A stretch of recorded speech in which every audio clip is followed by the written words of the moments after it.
You want to take this one? Okay. In the car park of a police station in Kansas City, officers are preparing to arrest a small-scale drug dealer.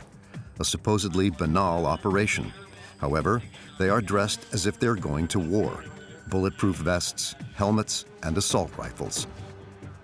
These heavies are part of the SWAT team, the Special Weapons and Tactics Department. In the U.S., their services are called upon with increasing frequency. And then it's kind of exciting and a little bit anxiety. You always worry a little bit, but you just got to do what the job tells you to do. You lost everybody, Sergeant. After a few minutes' journey, they arrive at the drug dealer's address. Go. Police search warrant! Open the door! The team immediately covers all the exits. Police search warrant! Open the door! No response, sir. Police fire search warrant! And they break the door down with a battering ram. I left! Open it up! Couches are still hot. Backing in. Keep going. Yep. Open it up! Yep. Once inside, each room is inspected methodically. This is good here. Okay, come on. Yep. But the flat is empty. Down's clear. Nobody's here? Nobody's here today. Nope. But the stove was on, and the music's playing, so they probably just stepped out for a few minutes. The raid can continue, but the police find no traces of any drugs, just a few empty sachets hidden under the bed. That's usually what they package the crack in. Some over there, too. Here? Yeah. See the corner's torn off? We'll put the crack in a little corner, twist it up, and then pull it and sell it like that, wrapped up. Okay. I don't know if you want it. Their investigations are quickly interrupted. He's running. Okay. As the officers hope, the suspect is back. He is arrested with no trouble at all. For obvious reasons. He is 66 years old and has a limp. We're going to take you to jail, unfortunately, and you're going to go down for a 24-hour hold. For what, sir? I ain't did that. Detectives want to talk to you about the case. This man is dangerous? No, not now, but you never know. I mean, drug dealers are notorious for having guns and being violent. That's the reason they're drug dealers, to make money. And money sometimes makes people do bad things. So narcotics always make people do bad things. Even a 66 years Even a 66-year-old man's dangerous. Really? Or you have old ladies that kill people. You never know what's in somebody's head that makes them violent, so. 10 police officers armed to excess. Take a deep breath before we get going, Luther. There you go, man. Just to arrest an elderly, disabled man. Knees, that's what I'm saying. You know, Get some new knees. Yeah, Let's go. I can't hardly. Now, we got you, go. One, two, three. Venom. Step at a time. There you go, go. All right. You got him? All right. With its increasingly disproportionate methods, the American police force is at the center of heated controversy.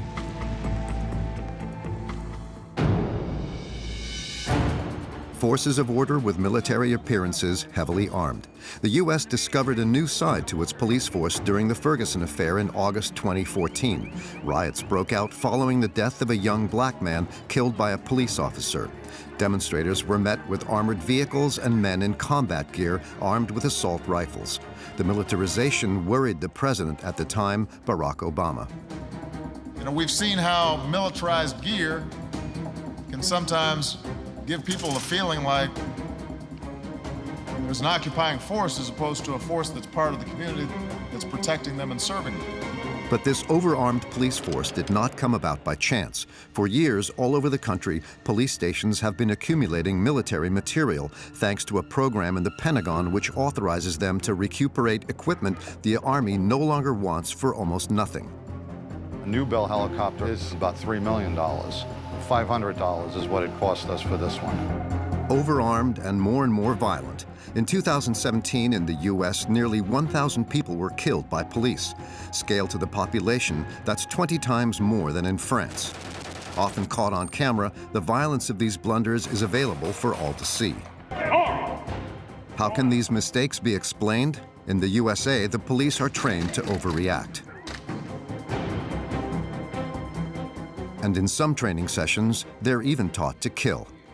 A fleeing felon that just committed a murder before your eyes. You have not the right, you have the responsibility to shoot that man in the back. An investigation into a police force facing increasing criticism.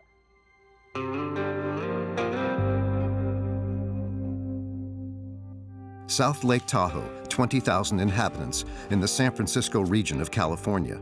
The town attracts Californians who like to take advantage of the activities on offer on the immense lake. Here, we are far from the frenzy of America's huge cities. Crime rates are low, 20% below the national average.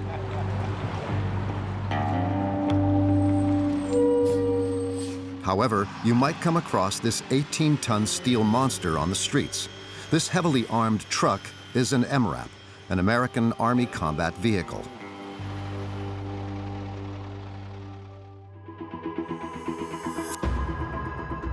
In Iraq and in Afghanistan, it is used to transport troops safely. It is sufficiently equipped to withstand a mine.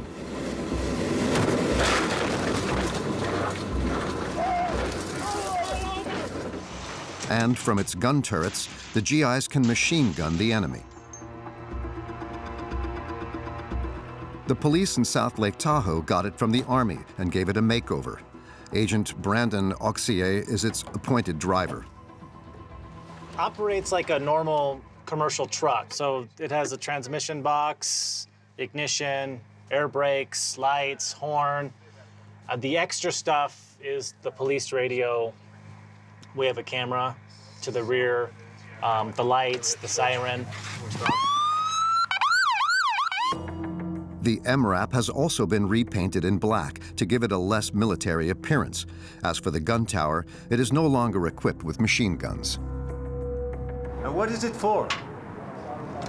It's more ballistic protection. This way we could see out if there was somebody that was shooting at us. The vehicle therefore permits Brandon and his colleagues to protect themselves when faced with an armed individual.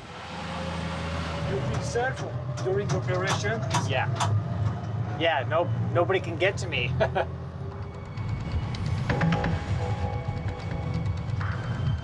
One of the last times that the MRAP intervened was in this car park.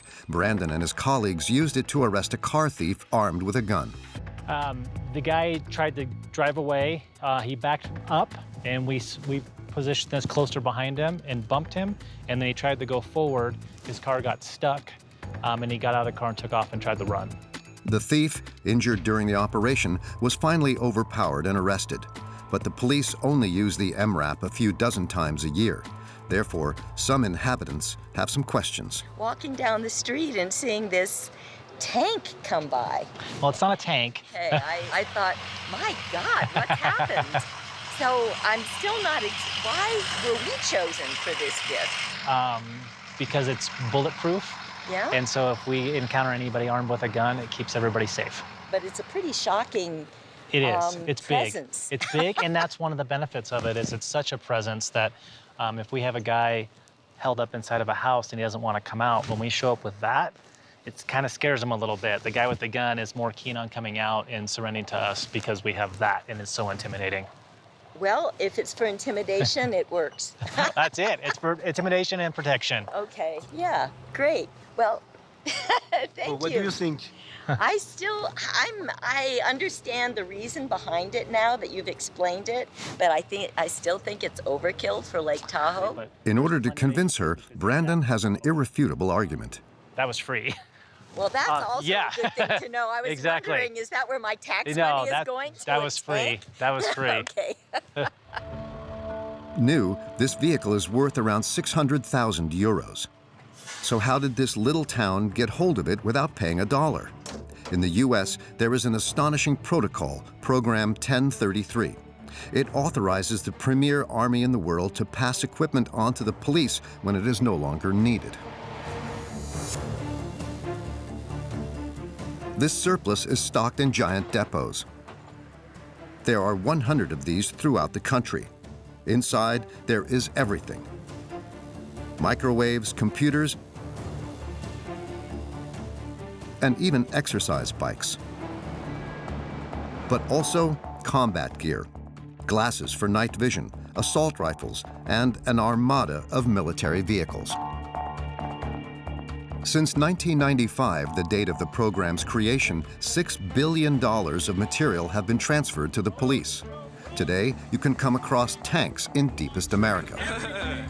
That's G. or in the big cities, like here in the heart of Manhattan, one of the safest places in the United States. A little town of 10,000 inhabitants has even managed to get a hold of this tank with Caterpillar tread, which we see being used during a training exercise. All over the country, sheriffs are adopting a policy of zero tolerance, profiting from the generosity of Program 1033.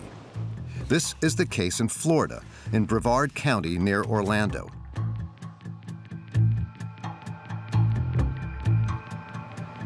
Sheriff Wayne Ivey rules with an iron fist. All right, guys, we ready?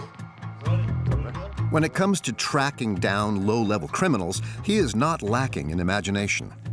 He has invented a game inspired by the famous TV show Wheel of Fortune. Each week, he films a new episode to be broadcast on the internet.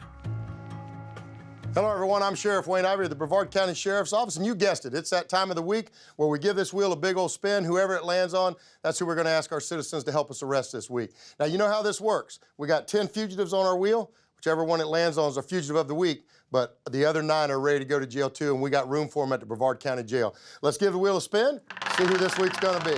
Rather than large sums of money on the wheel, there are the faces of individuals wanted by the police. In France, such an appeal for denunciations would be inconceivable. All right, this week it looks like we're looking for Andrew Philip Lane.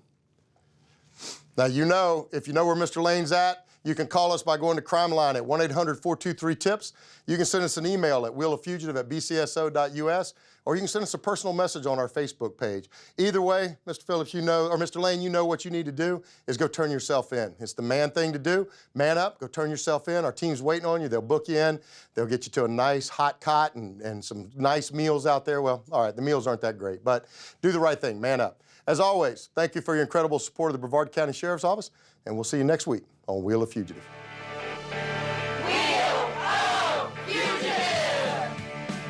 The individuals exhibited have only committed petty crimes, drug consumption, theft, or burglary. Showing their faces as if they were dangerous criminals doesn't pose any moral problems to the sheriff. Quite the opposite. Did you see the ladies' night version we did of it? Sorry? No. Pull up ladies' night. It was all women on the wheel. Oh, wait, it gets better. The sheriff, a fervent supporter of Donald Trump, is very proud of his videos. Each week, they are viewed 20,000 times on the internet and lead to the arrest of the majority of the people featured. Is it not a bit too much? I don't think it's too much at all. You know, the easy way not to be on this wheel is don't be a criminal in Brevard County, because if you're a criminal, we're coming after you. We're gonna try and get you off the street.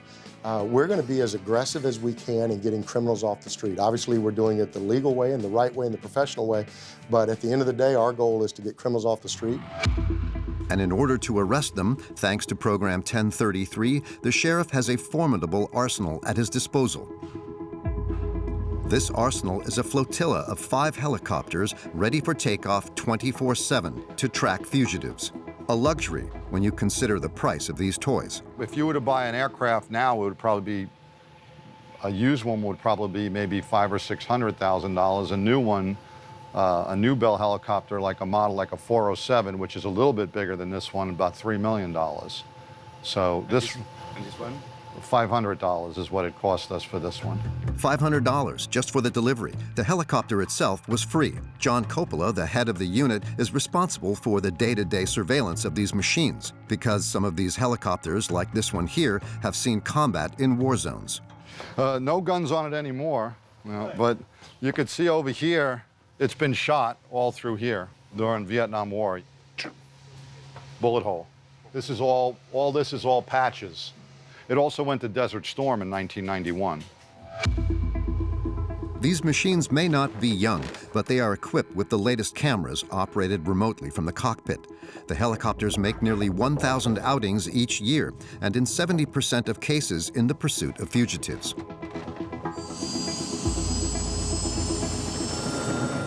For this type of mission, it's the ideal tool in a county 35 times the size of Paris.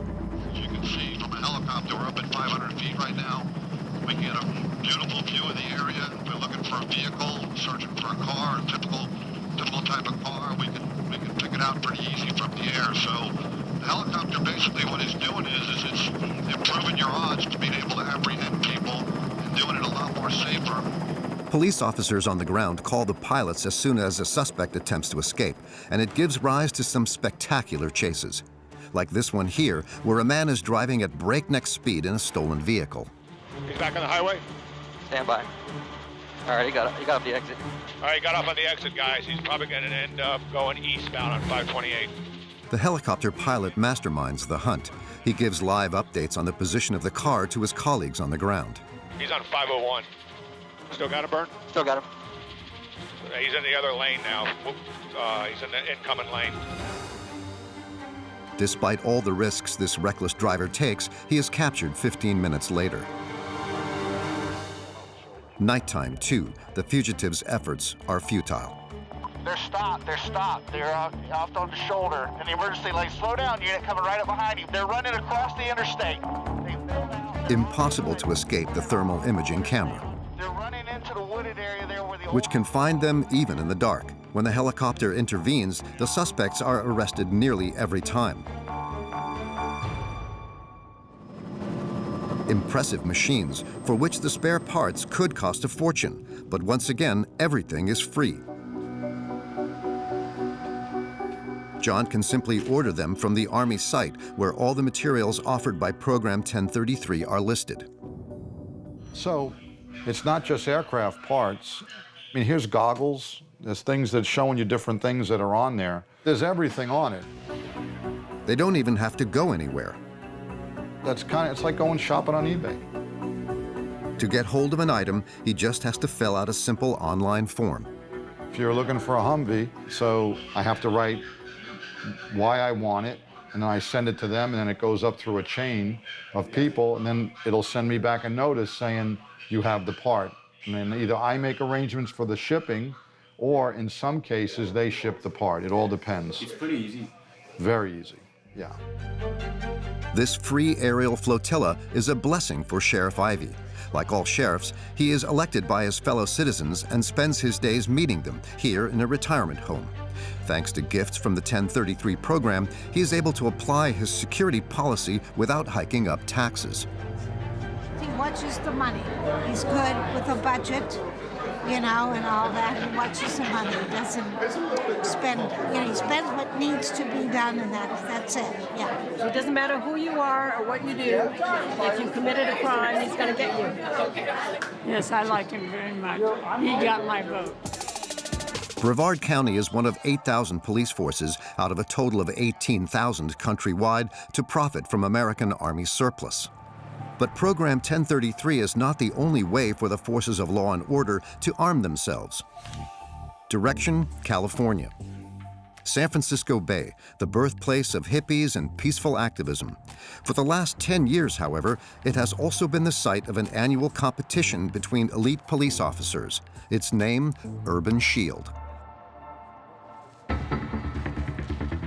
Contrary to appearances, these men are not military, but in fact police.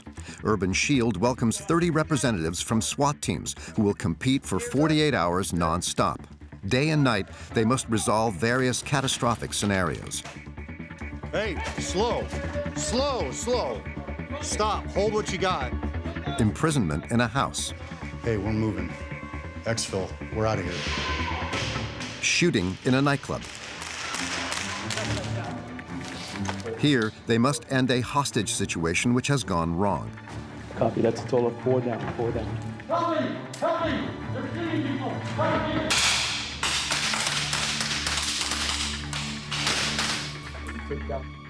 A total of 30 exercises literally inspired by real events. Like the Nice attack, where a lorry drove into a crowd, here symbolized by mannequins and a soundtrack of screams of terror. Hey, I need support up. It's awesome. Awesome. Best one we've gone through yet. Parallel to the competition, in this hangar, arms dealers have set up their stand. Urban Shield is a business opportunity for them. They present their latest novelties to the 300 police officers attending the event. Like these multifunction hydraulic pliers, they can destroy doors, cut through bars, and even tear the doors off a car. This ball is equipped with several cameras to provide a 360-degree viewpoint. very useful for inspecting a room without taking any risks before going in. There are also, of course, lots of guns. Paradise for all these SWAT teams, including that of 29-year-old Justin, an Urban Shield veteran. Good, how are you? What do we got here? This dealer, who sells rifles for snipers, is able to tout his wares because, unlike in France, here each police station is free to choose and purchase its own weapons. And it locks in place. Yeah, they want to sell you all this good stuff. It's cool. I mean, their equipment's phenomenal, but it's the money, man. A lot of this stuff's real expensive. To purchase all this equipment, the American police have numerous sources of funding. Government grants, for starters. These bulletproof vests, for example, can be reimbursed up to 50%.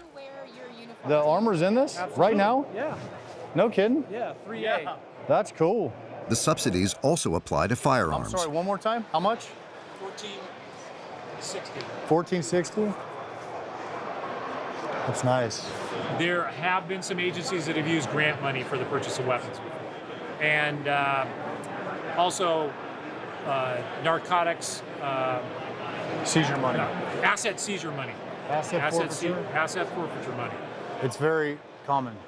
We do it all the time. Even their cash, if they have a whole box of cash, that gets converted back to the... As long as we can prove in court later that that money was used for purposes of selling dope, essentially, it's ours. We take it from them because it's dirty money. There is no precise data available regarding the money spent by the police on equipment, but the market adds up to billions of dollars every year. All this contributes to the overarming of the American police. Justin doesn't see any reason for controversy. A lot of people fail to recognize or realize the danger that exists in the world. People don't understand, I don't know what it is, but they have a hard time seeing the evil that exists, even when you watch it on TV, man. They do whatever they can to take weapons away from us and to stop us from doing our job. And what that ultimately does is it makes us less safe. Cops are dying every day. Cops are getting shot, killed every single day. We need this stuff. Contrary to Justin's claims, police deaths by firearms are not a daily occurrence, but 40 police officers were killed by bullets in 2017. And with more than 300 million firearms in circulation in the USA, they often feel in danger.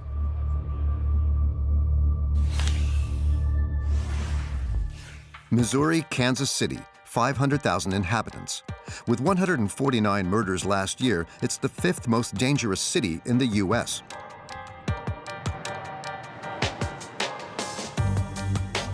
At the police station in the southern zone, it's briefing hour for Sergeant Sébastien Henriot's night team. Traffic crime good enough to top it. Sébastien is French. He arrived in the US in 1995. At the time, he practiced an entirely different profession. Moi, j'étais pâtissier. Ça commence par un P, pâtissier, policier. Ouais, pâte à briser, pistolet. On peut continuer comme ça. Comment ça s'est passé? Ils ont un programme où, si vous êtes citoyen, vous pouvez passer une nuit avec la police. Donc, j'ai passé une nuit avec la police. Et ça s'est passé comment? Bon, au début, j'étais choqué. Ce qui m'a choqué, c'est de voir comment les gens se traitent entre eux. Les tapages nocturnes, les gens qui se tapent dessus, les gens qui se tirent dessus, les gens qui... La violence? La violence. What do you think about changing his job like this? Well, that's not, I don't even think that's the strangest one that I've ever heard of. I mean, a lot of us come from different backgrounds. Really? You? I was a banker. Really? Mm-hmm. In 2004, Sébastien decided to leave the kitchen and become a police officer. He discovered the new tools of his trade, which he carries with him every day during his routine patrols. Bah déjà, je vais vous montrer ce qu'on a. On va commencer avec le taser X26. Donc, c'est une arme qui va décharger 50 000 volts et 0,1 ampères. Donc, c'est une arme très efficace. Par exemple, on a une drogue ici qui s'appelle le PCP. Et c'est une drogue qui vous rend super puissant. Et en général, ils ont très chaud et ils sont nus. Donc, vu qu'ils ne vont jamais nous écouter, et qu'en général, ils aiment bien se battre. Ça permet de les arrêter. Ça permet de les arrêter très rapidement.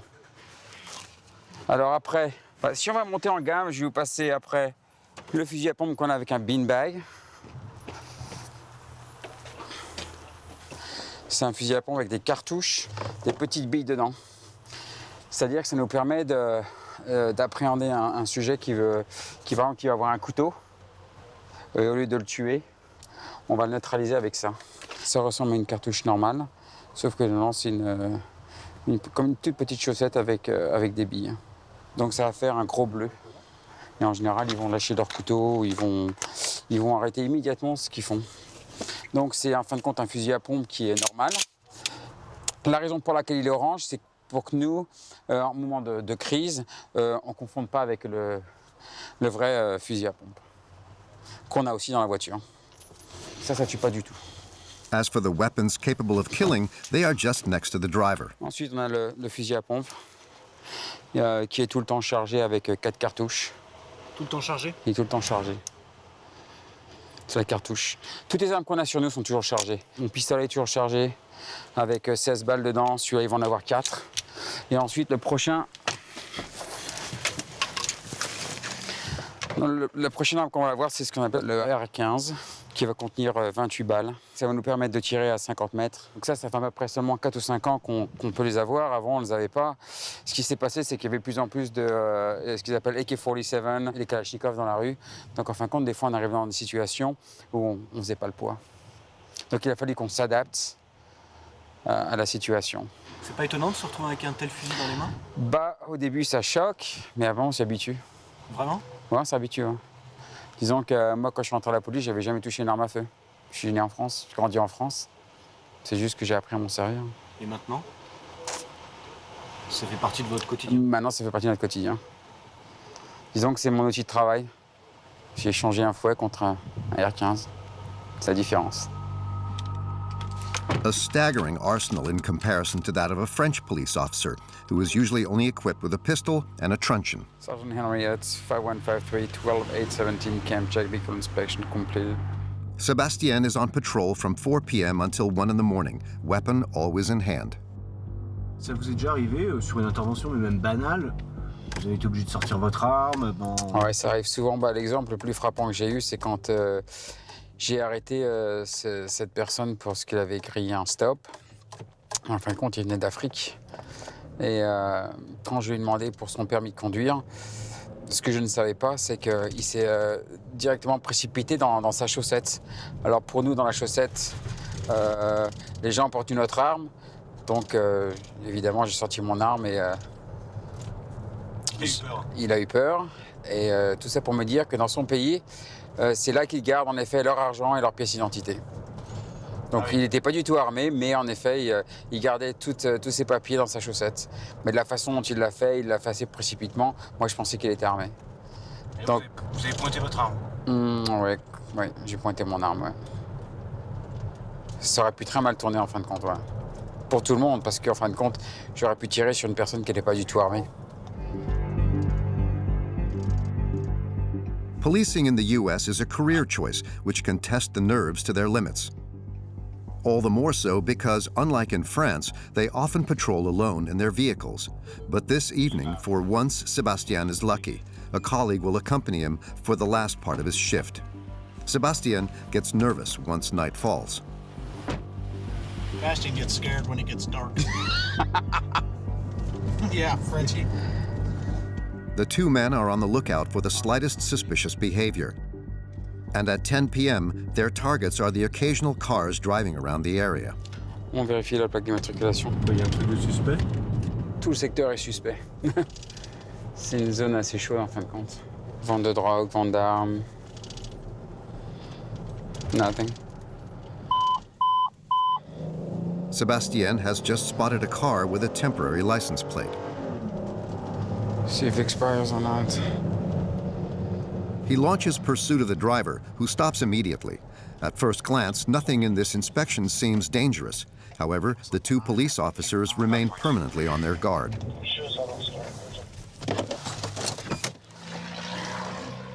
Hey, Sergeant Henry at KCPD. Resident pour lieu was your temp tag expire in August 2017. Whose car is this? It's my girlfriend's. Okay, do you have license insurance, please? Okay, may I see it, please? While Sebastien talks to the driver, his colleague maintains an overview of the scene. What do you do for a living? I work at The danger can come from the surrounding areas as much as from the vehicle itself. For the duration of the inspection, the two police officers remain extremely vigilant. Just watching him, just in case, he were to produce a weapon or something like that. Since I'm out of the vehicle, I can respond to it instead of being in the vehicle. No, just in case.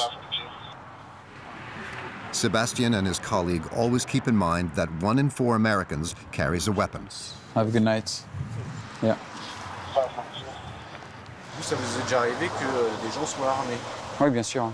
Dans la voiture? Oui. Qu'est-ce que vous faites à ce moment-là? Dans ces cas-là, quand on est deux, donc je vais le dire à mon coéquipier qu'il y a une arme. Mais il faut faire attention aussi parce qu'avoir une arme, c'est pas illégal.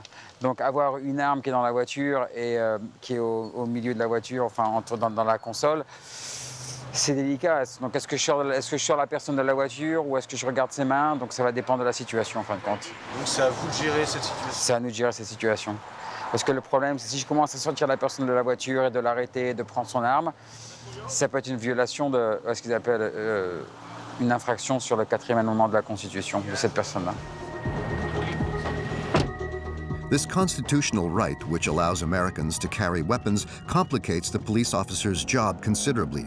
They end up risking their lives on simple traffic controls. In this case, the tension suddenly rises. The two teammates are on their guard, quite simply because there are several people in the car. Whose car is this? Reason enough for Sebastien's colleague to get out his gun. All right, have a good night. The gesture would be unthinkable in France.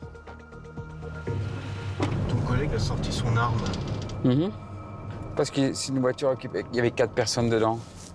Donc si par exemple le passager commence à produire une arme ou faire quelque chose, au moins il est prêt. Et donc il fallait qu'il sorte son arme. Ouais, c'est courant, c'est très courant.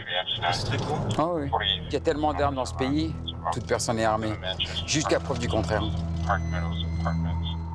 On some nights, Sebastien will have to get out his gun on several occasions, but he assures us that in his 13-year career, he has never had to open fire. Other police officers have not been so cool-headed and have made terrible errors.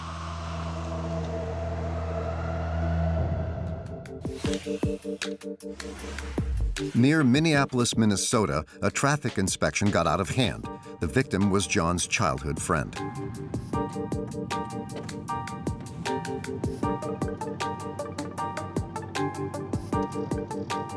I miss my friend, y'all.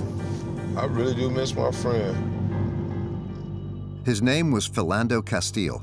He was 32 years old. He worked in a school canteen. His brutal death shocked all of America.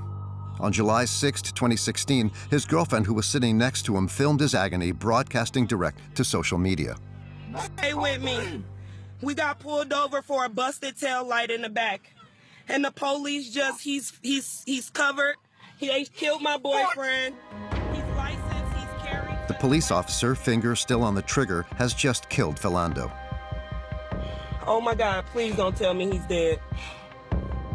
I saw it on Facebook Live, but I didn't pay attention to the post on Facebook. I just scrolled right past it.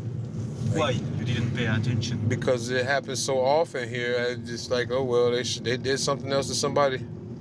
So it really I didn't want to see it. But when I got up and I was getting ready for work in the morning, I turned the news on. I saw the name Philando Castile came across the bottom of the screen. Then I screamed like, oh my God, they killed Phil. I couldn't believe it.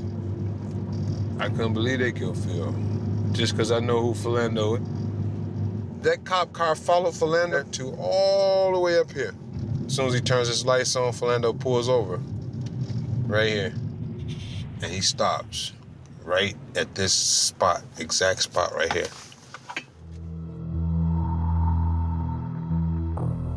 The events of the inspection were filmed from a camera inside the police car. Philando comes back from the supermarket with his girlfriend and her daughter at his side. Yes, sir. Good. How are you? Good. Reason I pulled you over, your brake lights are out. You have your license and insurance? At first, the traffic stop is completely normal. But as soon as Philando indicates that he is carrying a weapon, the situation completely degenerates. I have to tell you, I do have a firearm on me. Don't reach for it then. Don't pull it out. Don't pull it out.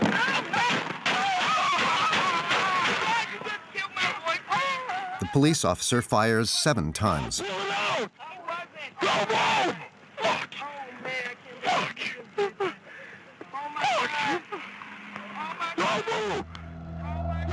The shots are fired just a few centimeters from the 4-year-old girl sitting in the back. She is removed by a colleague who has come to assist. Why did this agent react so suddenly and with such violence? Had Philando behaved in a threatening manner? This is the question the Bureau of Internal Affairs asks as soon as they begin their investigation that very evening as they interrogate his girlfriend. She affirms that Philando never had any intention of getting out his weapon. His registration and his license, which is in his back pocket. And in the process of him reaching for his license and registration, he's telling the officer, I do have a firearm on me. He wasn't able to get to his license and registration.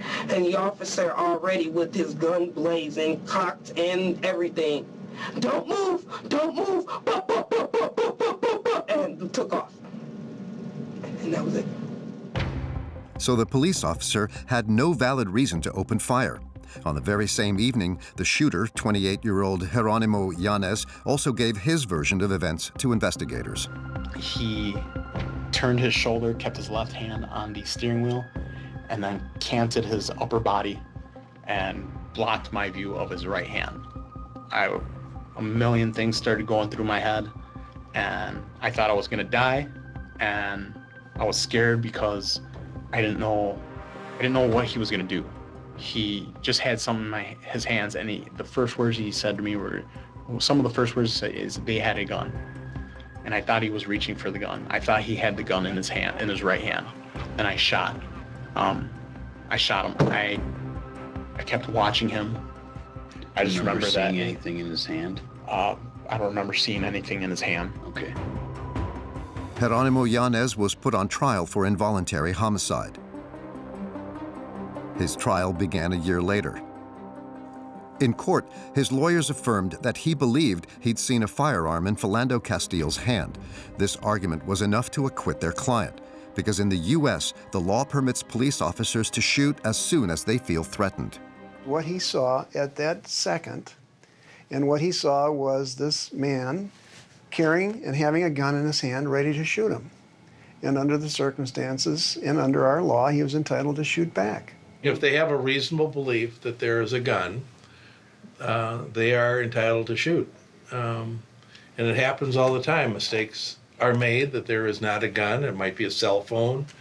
It might be a pair of keys. It might be anything that resembles a gun or a weapon. But you shoot how many? 7 times? 7 times.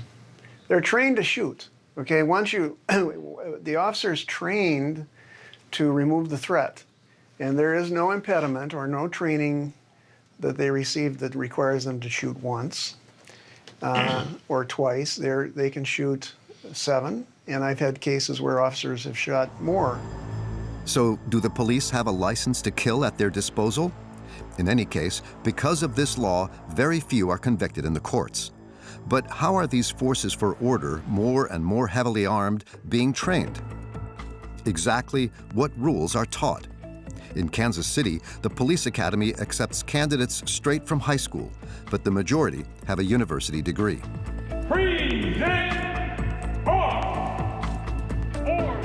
First surprise, their training is much shorter than in France, 7 months here in comparison to 12 for a French police officer. During their training, they have theory lessons where they are taught the rules and rights, but the most important part of their training is the practical part. Sir, stop! Stop! Okay. Raise your hands. What are you doing, sir? But my keys, Sir, I locked my car. against the I locked my keys in my Sir, car. get your hands up. I locked my keys in Hands my car. up. That's all I did. It's not always easy for young police officers of just 20 years of age to impose their authority. That guy has to get on the ground. Okay, you understand that? Yes, sir. This is a very dangerous situation, potentially. He has got to go on the ground. And if he won't go on the ground based on you telling him to go on the ground, then you're gonna put him on the ground. Yes, sir. Okay, right? Yes, sir. You got something for that, right? Yes, sir. Okay. King, what were you doing? I was mean, covering, sir. I mean, it didn't really look like you wanted to be involved with this call at all. You know, very hesitant to engage him once he stopped. I mean, you got to take it up a notch. Yes, sir. I mean, you're the police, Yes, sir. right? Yes, sir. Okay. If you're not safe, if you're hurt or injured or worse, you can't help anybody. So you have to make the scene safe. And controlling subjects is how you do that. At the heart of the instruction is the idea that every situation is potentially dangerous. Oh, let them out first. In the following role play, the two pupils have to help a man who can't get his drunk friend out of his apartment. Come and get this guy out of my apartment, please. He's drunk, he's acting like an idiot. Look at him. He's sitting on my couch, he's not even supposed to be here. In the scenario, the individual refuses to obey the police. He invited me to come over here, watch the game, drink beer, eat some food, and now he's all mad that I'm... The point of the exercise is to show that a situation can quickly turn nasty. A complaint. Leave it there, sir. Leave it on the ground, sir. Hang out, why don't you just get me another beer? Okay. Leave it there, sir. I'm gonna take him out. No, sir, stay right there. Come take me out, Jerry. Come take me out. Sir, sit right there. Sir. I'll leave. I'm not Sir. even Sir. Get off me, man. Sir, stay right there. Sir. They must overpower this man who is resisting them. I get locked. Get down, get down, get down. But most importantly, they must find the arsenal of weapons he has stashed about his person. Got any weapons or anything on me that can hurt me? You ain't got shit. Partner, we got a gun. Partner, knife. Next week, the pupils will start learning how to fire a gun. After 7 months of training, they'll be let loose on the ground, accompanied by an instructor. Then, for the rest of their career, they will practice firing at least twice a year. They also train with this video simulation, Shot being fired. where they learn to react quickly in the face of danger. Come on over here. What's in your hand, man? Drop the needle. I'm taking her home. Man, Drop the needle right now. Drop the needle. I got the female. I got Shots the female. fired. Attack 46. Shots fired. I can't see you. Ma'am, let me see your hands. Ma'am. I can't see the Put your guy. hands up. I need to see you. Drop the needle. The #1 rule as an officer is to go home at the end of your shift. All right, so do whatever you have to do to make it home to your family at the end of the shift. Working on the assumption that the danger is ever present, some do not hesitate to push police to adopt extreme measures. Here is a promotional video for a private training called Bulletproof. The instructors, Dave Grossman, a former lieutenant colonel in the Army,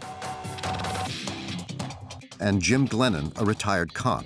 The students are police officers whose stations are financing this elite training. And what they learn in these courses all over the USA is edifying stuff. Once you've made the decision to take a human life, you're a transformed creature, you're a predator. What does a predator do? They kill. Only a killer can hunt a killer. Are you emotionally, spiritually, physically prepared to take a human life? In these courses, Dave Grossman, who is also a consultant for the American Army, incites the police officers to act as killers. He even preaches vigilante justice. A fleeing felon that just committed a murder before your eyes. You have not the right, you have the responsibility to shoot that man in the back. You will shoot him in the back, and you will keep on shooting until it drops. Although the content clearly incites violence, these training sessions haven't caused any concern for years, until a regular citizen attends one of them. Bill, a 43-year-old electrician, has infiltrated one of them posing as a student of criminology. He discovers that the police are taught to pull the trigger without thinking. Hesitation was repeatedly brought up as a problem, as an issue that created unnecessary danger to officers. This man said many movements can look like the movement to draw to grab a gun. So If I went to get my wallet, it also looks like I'm going for a gun. And the message is, you don't have to wait. You don't have time to know if this is a wallet or a gun. If you wait to find out, you might die. And you don't have to die. The law lets you shoot. Bill was not surprised to find amongst the participants the name Jerónimo Yanez, the police officer who would go on to kill Philando Castile 2 years later. It's sad. There's a victim who was a good man who worked for the school system in my area. There's an officer who was victimized by the training he went to. Following this scandal, the instructors who refused to respond to our questions suspended some of their seminars. Training which promotes extreme violence. Police officers using cowboy methods more and more heavily armed. Today, the motto of some police stations, to protect with courage, serve with compassion, rings rather false. Mistakes are made every week in the USA. And in some extreme cases, calling the police can even become dangerous. On July 15, 2017, the town of Minneapolis became theater to one of these surreal blunders. Justine Damond, a yoga teacher, was shot by a patrolling officer, although she herself had called for help. The story has shocked the residents of Minneapolis. With the accumulation of violations, some regularly take to the streets to show their anger.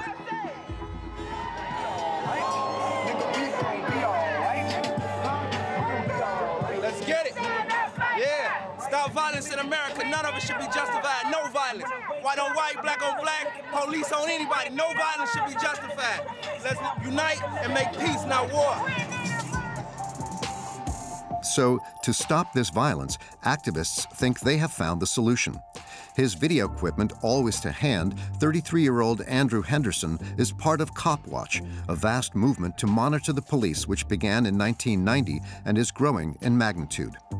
To tackle misconduct, the Copwatchers film and broadcast interventions on the internet. 3 police cars stopped a homeless black male for having an open beer, which is ridiculous. I mean, that is not a good allocation of services or funds. Can I get your badge number real quick?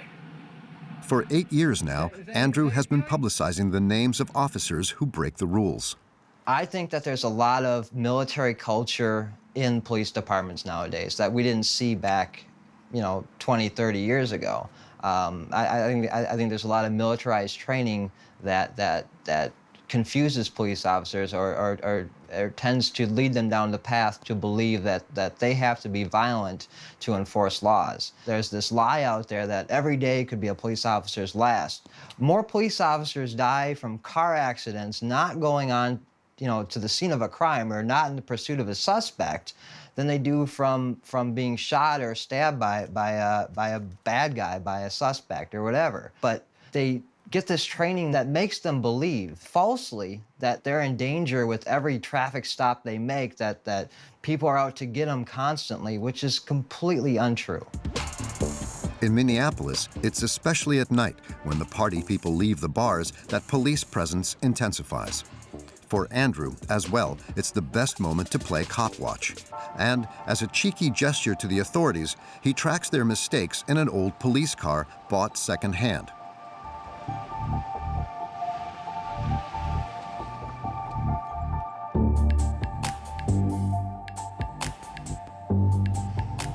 He doesn't have to look for long.